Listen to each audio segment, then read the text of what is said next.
नमस्कार. विद्यार्थी आणि पालक यांना मी प्राध्यापक डॉक्टर भारत खराटे, संचालक चाटे शिक्षण समूह कोल्हापूर विभाग, सुरुवातीला मनपूर्वक नमस्कार करतो. कोल्हापूर, सांगली, सातारा, रत्नागिरी, सिंधुदुर्ग, सोलापूर या चाटे शिक्षण समूहाच्या कोल्हापूर विभागांतर्गत येणाऱ्या चाटे क्लासेसच्या सर्व शाखा, चाटे कॉलेज, IIT नीट अकॅडमीच्या सर्व शाखा, चाटे स्कूलच्या सर्व शाखा, या सर्व शाखांमध्ये अगदी नर्सरीपासून 12वी पर्यंत शिकणारे सर्व विद्यार्थी आणि पालक तुमच्यासाठी तुमच्या पाल्याच्या आणि पालकत्वाच्या दृष्टीनं तुमच्या आमच्यामधला जो एक्सपेक्टेड रिझल्ट आहे तो रिझल्ट वाढवण्याच्या दृष्टीनं अत्यंत महत्त्वाचा संवाद आणि मार्गदर्शन आज मी या माझ्या बोलण्यातून करतो आहे. प्रथमतः मी तुमच्या सगळ्यांचं मनपूर्वक स्वागत करतो आणि आभारही मानतो की सर्व पालकांनी आणि विद्यार्थ्यांनी चाटे शिक्षण समूहावर आपल्या रिझल्टसाठी विश्वास ठेवलेला आहे.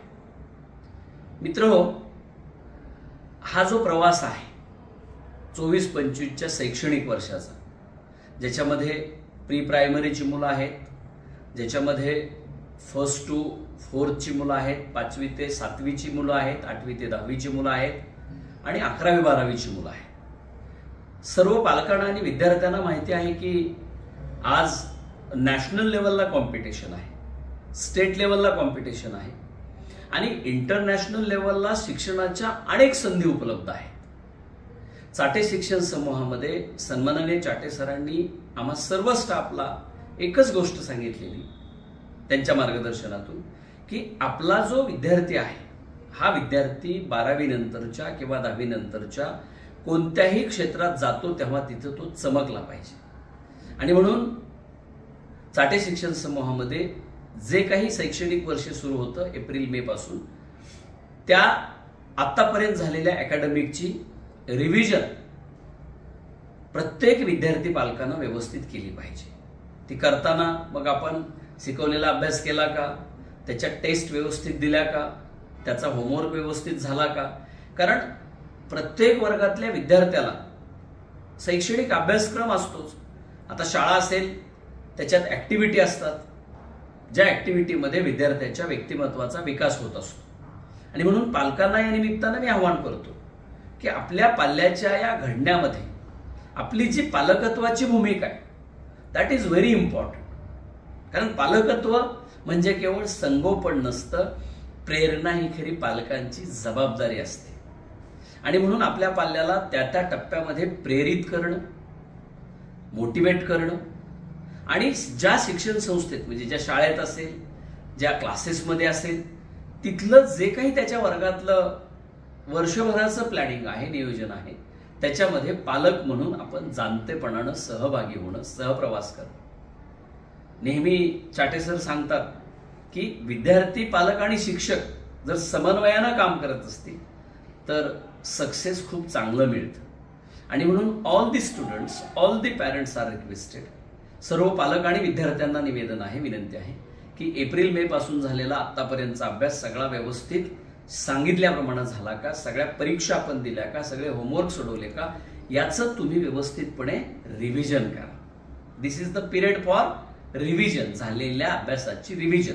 जसं 11वी सायन्सची मुलं असतील तर 11वीच्या अभ्यासक्रमाची रिव्हिजन करायची 2 इयर एक्झाम सिस्टमसाठी, कॉम्पिटेटिव्हसाठी, प्लस पुढचा अभ्यास कंप्लीट करत राहायचे. कारण जसं जसं पुढे आपण जातो तसं तसं वार्षिक परीक्षा जवळ येत राहते आणि मग दिवस कमी होत जातात, अभ्यासाला परिपूर्णतेकडे न्यावं लागतं. एप्रिल-मे मधले विद्यार्थी किंवा जून मधले विद्यार्थी आणि इथून पुढे होणाऱ्या विद्यार्थ्यांच्या अभ्यासातली प्रगती ही खूप स्पीडीली होत असते. त्यांचं इन्व्हॉल्वमेंट वाढत असतं, त्यांच्यामध्ये गती येत असते आणि मग त्या आलेल्या स्पीडचा उपयोग हा विद्यार्थ्यांनी निश्चितपणे आपल्या अभ्यासातली प्रगती त्या त्या वर्गाची करण्यासाठी केला पाहिजे असं मला वाटतं. तुम्ही झालेल्या अभ्यासाची प्रत्येक ज्या ज्या इयत्तेत शिकता त्याची रिव्हिजन करा. पुढच्या अभ्यासाचं जे प्लॅनिंग तुमच्या समोर आहे त्याच्यात व्यवस्थितपणे दररोजचा अभ्यास, अभ्यासाची उजळणी, दर आठवड्याच्या परीक्षा, मध्ये होणाऱ्या परीक्षा, डाऊट क्लिअरन्स आणि हे सगळं ज्या त्या वर्गातल्या कॉम्पिटिटिव्ह किंवा बोर्ड एक्झामच्या पॅटर्न किंवा शालेय एक्झामच्या पॅटर्ननुसार करावं लागतं. कारण शेवटी मूल्यमापन हे परीक्षेतून होतं आणि म्हणून केलेल्या अभ्यासाचं सक्सेसमध्ये रूपांतर करण्यासाठी वर्षभर आपण चाटे क्लासेस असतील, स्कूल असेल, कॉलेज असेल, अकॅडमी असेल, इथं आपण त्याची प्रॅक्टिस करून घेत असतो. म्हणून सगळ्या विद्यार्थी पालकांनी यामध्ये त्या वेळेला अवेअर असणं, वेळ निघून गेल्यानंतर त्याच्यावर आपण बोललो, एकामेकाला भेटलो, डिस्कस केलो, तो तेवढी परिपूर्णता येत नाही. म्हणून आपण वेल इन ॲडव्हान्स बोलतो आहोत. आता हा ऑगस्टचा महिना आहे, तुम्हाला माहिती आहे सगळ्यांना. इथून पुढे साधारणतः ऑक्टोबर एंडपर्यंत म्हणजे काही टेस्ट सुरू असतात 8वी 9वीच्या वगैरे, पण ऑक्टोबर नोव्हेंबरमध्ये टर्मिनल एक्झाम होतात, बाकीच्या वर्गांच्याही होतात. त्याच्यानंतर मग थोडे दिवस सुट्टी असते आणि मग नोव्हेंबर, डिसेंबर, जानेवारी, फेब्रुवारी हा सगळा अभ्यासाचा, काही गोष्टी ऍक्टिव्हिटीचा वगैरे पिरियड असतो. जसं जसं आपण पुढे जातो तसं तसं आपल्याला परीक्षेचे वेध लागतात. आणि म्हणून सर्व विद्यार्थ्यांनी, विशेषतः 10वी 12वीतल्या विद्यार्थ्यांनी त्यांची बोर्ड एक्झाम, त्यांच्या क्वालिफाय एक्झाम नॅशनल लेवलच्या असतील किंवा स्टेट लेवलच्या असतील, त्याप्रमाणे त्याचं प्लॅनिंग करणं गरजेचं आहे. आणि पालकांना आवाहन करतो, विद्यार्थ्यांना, की तुम्ही जिथं शिकता आहात चाटेमध्ये, तिथं तुमचं जे वर्किंग चालू आहे त्यात ज्या काही तुम्हाला लॅक्युनीज असतील, तुमचा अभ्यास थोडा मागे राहिला असेल, तर तो एक्स्ट्रा वेळ काढून डिस्कस करा, डाऊट स्पष्ट करून घ्या आणि त्याचं परफेक्शन करून तुम्ही व्यवस्थितपणे पुढे जावा. म्हणजे तुम्हाला इथं आल्याचा नक्की गुणात्मक फरक जाणवेल आणि तुमची एक्सपेक्टेड ड्रीम साध्य होतील. हे सर्व करताना पालकांना आणि विद्यार्थ्यांना आव्हान आहे की आज समाज व्यवस्थेमध्ये काही घटना घडतात, काही प्रसंग, काही अडचणी अशा पद्धतीच्या, आणि त्याच्यातनं मग आपल्याला सुद्धा डिस्टर्बन्स होतो. हा सगळा डिस्टर्बन्स टाळण्यासाठी विद्यार्थी, पालक आणि शिक्षण संस्था, मग क्लासेस असतील, शाळा कॉलेज असेल, या सगळ्यांनी कोऑर्डिनेटिव्हली राहणं. आम्ही तर सगळ्या ठिकाणी ही प्रिकॉशन घेतो आहोत. सगळ्या ठिकाणी CCTV असतील, क्लासेस संपल्यानंतर मुलांना घरी लवकर जा असं सांगणं असेल, त्याच्यानंतर पालकांना सुद्धा आपला पाल्य रिक्षानं जातो, बसनं जातो, सायकलवर जातो, त्याला किती वेळ लागतो, त्याचा वेळेचा अपव्यय होतो का, त्याचे मित्र कोण आहेत, या सगळ्या गोष्टींची प्रिकॉशन घ्यायला आम्ही वेळोवेळी सांगतो. तुम्हाला माहिती की precaution is better than cure. आपल्याला नेहमी त्याची काळजी घेणं, त्याची जाणीवपूर्वक दक्षता घेणं हे आपल्या हातात असतं. म्हणून सर्व विद्यार्थी पालकांना मी निश्चितपणे आवाहन करतो की आपल्या पाल्याच्या प्रती, आपल्या पाल्याच्या या सगळ्या शिक्षणाच्या प्रती आपलं नेहमी अवेअर असणं हे खूप गरजेचं आहे. नो डाऊट आपण असतोच, पण त्यातली त्यात जेव्हा असे काही प्रसंग घडतात तेव्हा सुद्धा आपण विशेष काळजी घेतली पाहिजे, जी चाटे शिक्षण समूहात सुद्धा घेतली जाते. आणि त्यामध्ये पालक, विद्यार्थी यांचं नेहमी सहकार्य आम्हाला अपेक्षित आहे.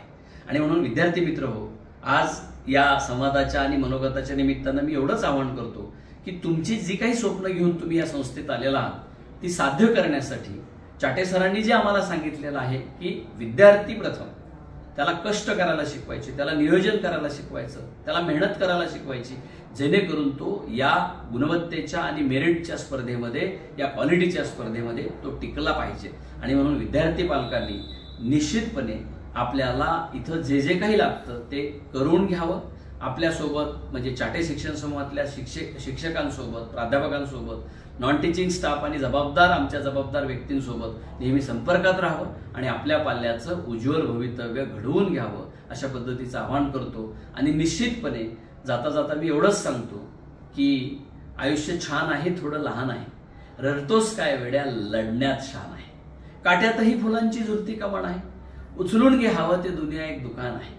सुखासाठी कधी कधी रडावं लागतं तर कधी कधी हसावं लागतं, कारण सुंदर धबधबा बनायला पाण्यालाही उंचावरून खाली पडावं लागतं, पाण्यालाही उंचावरून खाली पडावं लागतं. मित्र, सुरेश भटांनी ज्याप्रमाणे या कवितेत सांगितलेलं आहे, कष्ट महत्वाचे. तुम्ही इंजिनिअरिंगला जायचं असेल, मेडिकलला जायचं असेल, IAS व्हायचं असेल, तुम्हाला शालेय स्तरावर वेगवेगळ्या घटकांमध्ये, स्पर्धांमध्ये शिक्षक म्हणजे अभ्यासासोबत सक्सेस मिळवायचंय आणि यशस्वी व्हायचंय, त्यासाठी तुम्ही काळ, काम आणि वेग याचं सूत्र नेहमी अवलंबा. 5वी पासूनच्या सगळ्या मुलांना ह्या सगळ्या गोष्टी कळत असतात.